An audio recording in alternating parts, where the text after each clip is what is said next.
The Deadzone Containment Protocols from Mantic Games.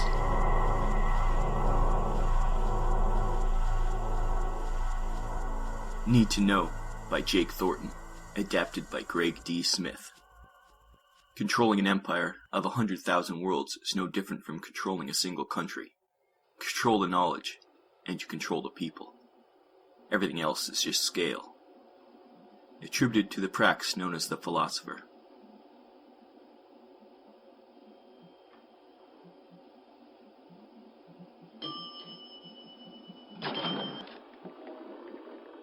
The elevator doors parted with the barest hiss, and Radchik stepped out onto the gloss-black tiles of the atrium, rubber-soled shoes making barely a whisper of a sound as he headed for his desk.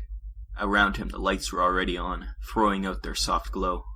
There was no natural light. Windows were just too much of a risk, no matter how armored, and so he lived out his working days bathed in artificial illumination, which was set to reflect seasonal and hourly changes. He reached the Neurodium blast-proof desk and sat down, laying his briefcase beside him.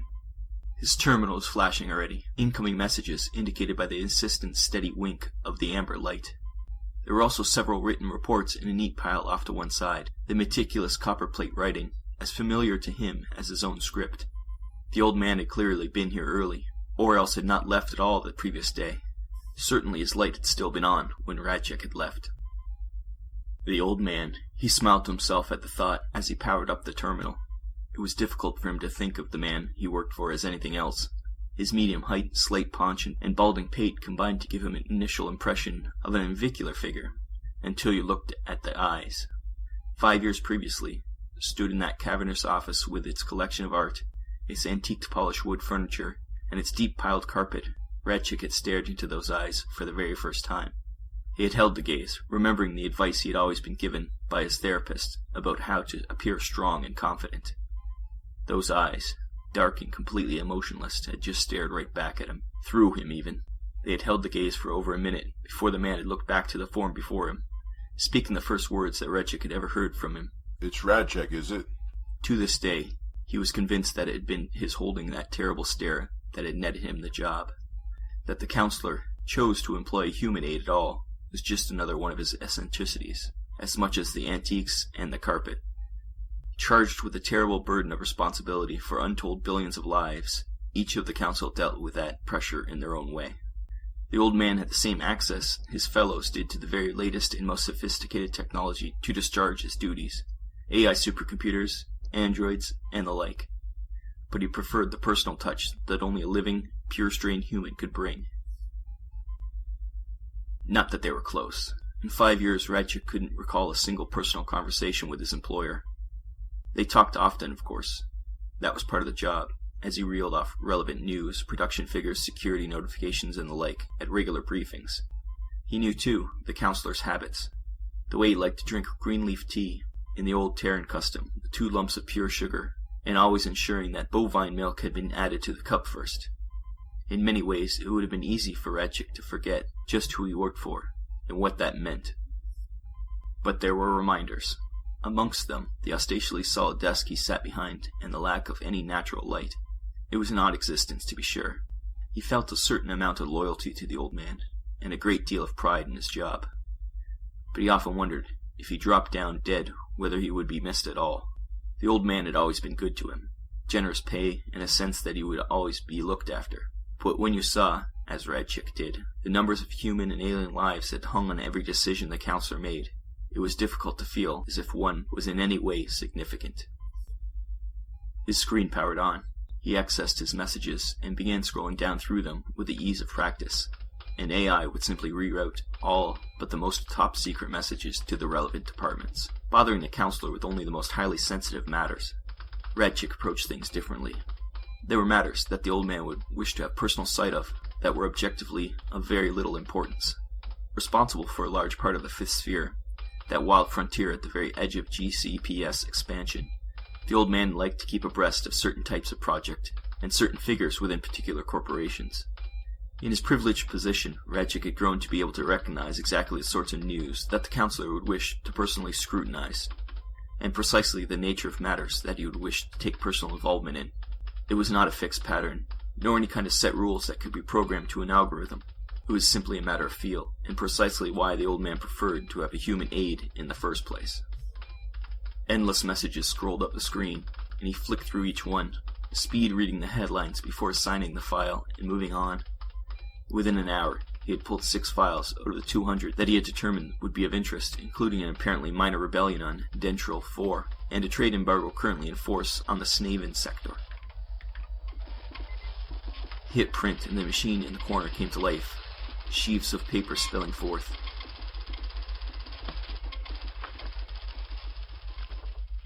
Taking up the pile of paper files left on his desk, he now began reading through the tiny script, tapping out notes on his keypad as he went. It was all fairly standard stuff. The grant of an exclusive trade warrant to the Senshig Corporation in a newly opened system, an execution order for a dozen dissidents of the rebellion for acts of theft and piracy. Nothing out of the ordinary at all. He was just finishing dealing with these when the buzzer at his desk went off. The noise caused him to jump, unaccustomed as it was. In the last 5 years, Ratchet could count on one hand the number of times that buzzer had sounded. His was a solitary life. The old man was mostly the only other human that he actually ever saw, let alone spoke to, and ensconced here, in his private offices, visitors were rare.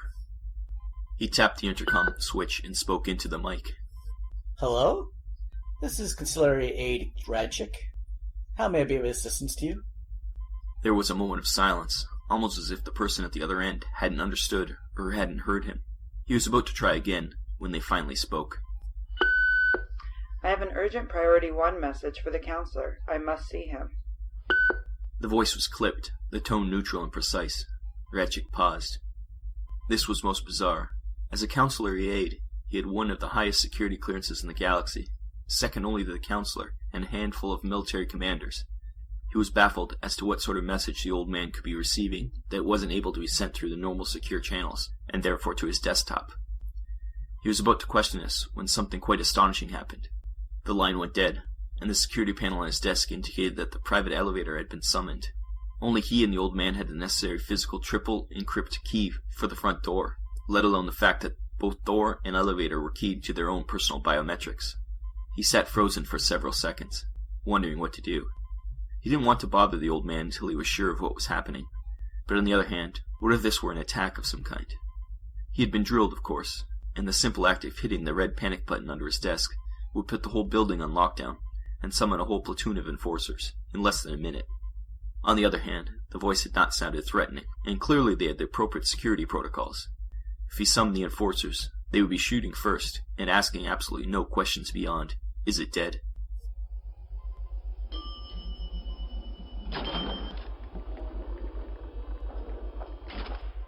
The soft ping of the elevator arriving and the slight hiss of the door opening cut him short in his rambling thoughts, and he looked up to see a new arrival.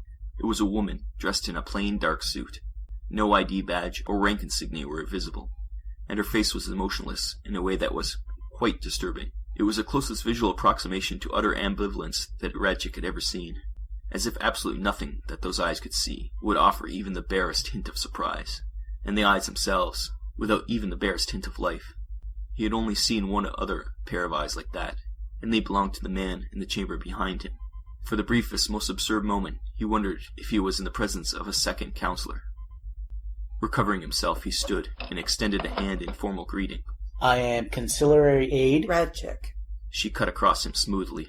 Personal liaison to the counselor for the last 5 years, 3 months, 2 weeks, and 1 day.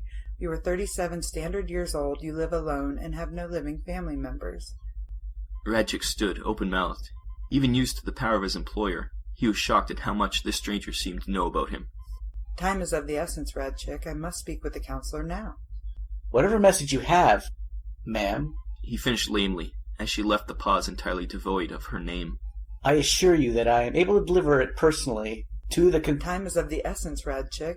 Additional, the contents of the message are strictly eyes only for the counselor. This is priority 1. I think you will find that. Time is of the essence. Is the counselor present? He was starting to get flustered. She couldn't even let him finish a sentence, and now she was just demanding to be let through. Now listen, ma'am. The counselor is very busy. I will see him now. With that, she strolled past him, up to the door of the old man's private chamber. He stood smug for a second, waiting for the door to reject her. Instead, she held up her right hand, and a scanner read it. Next, she leaned forward and allowed another scanner to take a reading from her eye.